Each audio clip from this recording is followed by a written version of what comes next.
दिसे लोचनी ते नसे कल्पकोडी, अकस्मात आकारले काळ मोडी.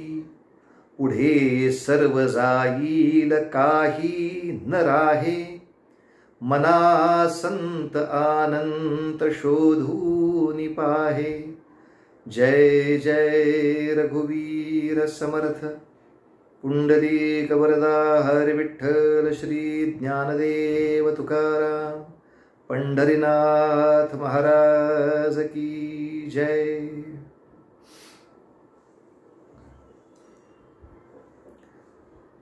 या ठिकाणी सर्व साधकांना समर्थ रामदास स्वामी एक सनातन सत्य सांगतायत. थोडं वाईट वाटण्यासारखं आहे, थोडं दुःखाचं आहे, पण सत्य आहे.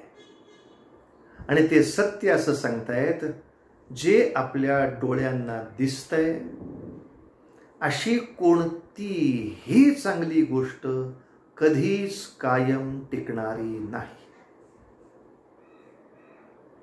त्रास होईल, खूप त्रास होतो हे ऐकल्याचा. आरशामध्ये आपल्याला आपण पाहिल्यानंतर वाटतं 80व्या वर्षी पण आपण असेच दिसलो पाहिजे. शक्य नाहीये महाराज. ते दात सुद्धा एका विशिष्ट वयानंतर तुमची संगत सोडणार आहेत.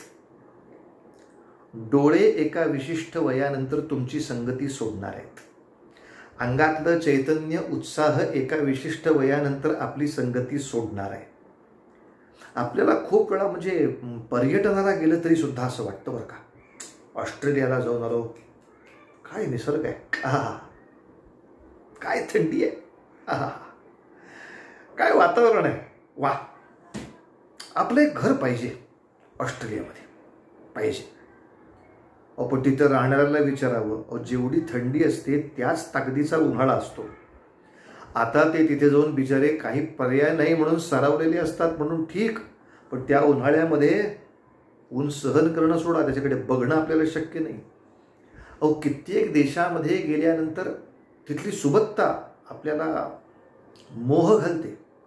तिथली स्वच्छता, शिस्त, आपल्याला असं वाटतं आपलं अमेरिकेत पण एक घर पाहिजे बरं का, इंग्लंडला पण एक पाहिजे, फ्रान्समध्ये मेल्या किती घर घेणार आहेस, पण पाहिजे घर.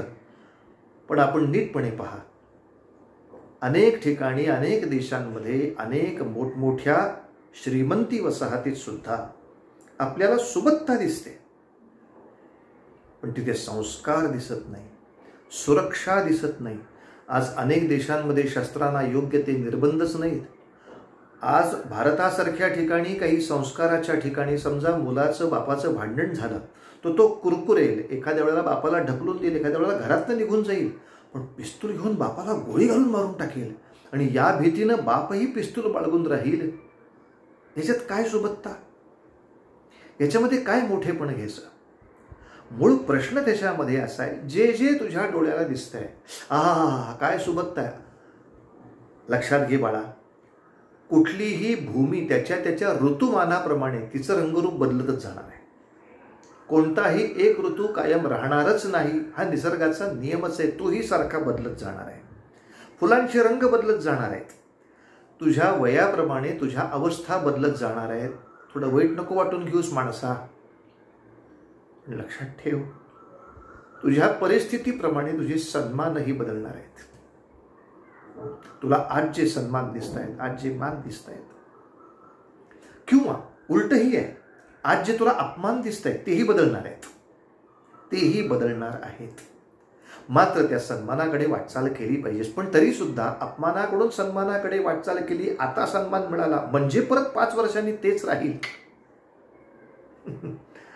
दुर्दैवाने असं नाही होत, असं होत नाही.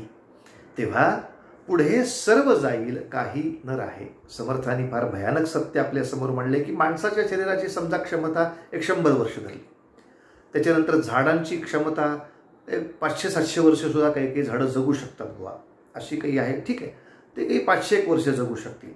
पर्वत म्हणतील, ही सगळी सृष्टी म्हणाल तर ठीक आहे, काही 1000 वर्ष त्यांचं आयुष्य असेल. पण भूकंपामुळे किंवा कुठल्या तरी प्रलयामुळे या सृष्टीला सुद्धा विविध आकार येत असतात. अनेक खगोलशास्त्रज्ञ किंवा भूमिशास्त्रज्ञ सुद्धा आपल्याला असं सांगतात की आता किती खरं किती खोटं हा वेगळा विषय प्रत्येकाच्या मनाचा, की ही सगळी पृथ्वी एकसंध होती आणि बाजूनं पाणी होतं.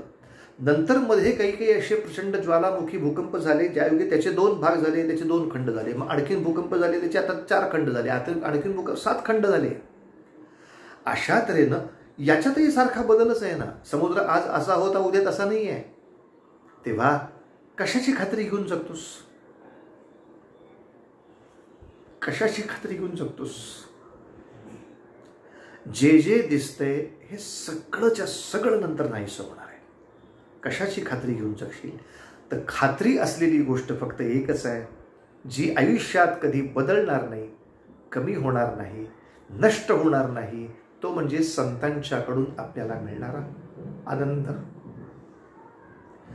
बाबा रे, युग कोणतंही असो, प्रगती कुठलीही असो, देश कोणताही असो, त्याच्यामधल्या आध्यात्मिक आणि पारमार्थिक साधना करणाऱ्या चांगल्या सिद्ध लोकांच्या सहवासामध्ये जे जातात आणि त्यांच्याबरोबर किमान काही प्रामाणिक साधना करतात, अशा माणसांच्या सुखाला कधी क्षय नाही आहे.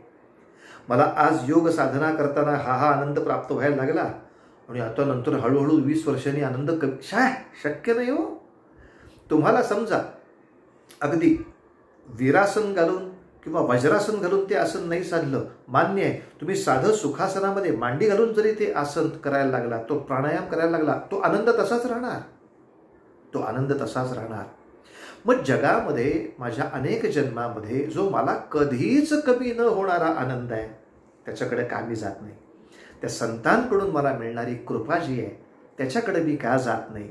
आणि हे जावं आपण साऱ्यांनी. म्हणून इथे रामदास स्वामी आपल्या मनाला उपदेश करतायत, आदेश करतायत. मना संत आनंद.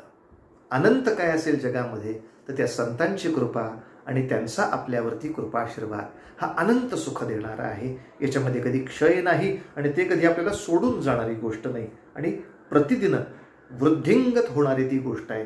त्याला कधी क्षय होणार नाही. तेव्हा त्याच्याकडे जा. यासाठी थोडं वाईट वाटणारं हे सत्य, पण हे सत्य डोळ्यासमोर घेऊन आपण संत वाङ्मयाचा व्यासंग आणि संतांनी सांगितल्याप्रमाणे साधनेचा सुद्धा व्यासंग चालू ठेवूया आणि समर्थांची ही इच्छा आपल्याही जीवनामध्ये आपण पूर्ण करूया. दिसे लोचनी ते नसे कल्पकोडी, अकस्मात आकारले काळ मोडी. पुढे सर्व जाईल काही न राहे, मना संत आनंद शोधून पाहे. जय जय रघुवीर समर्थ.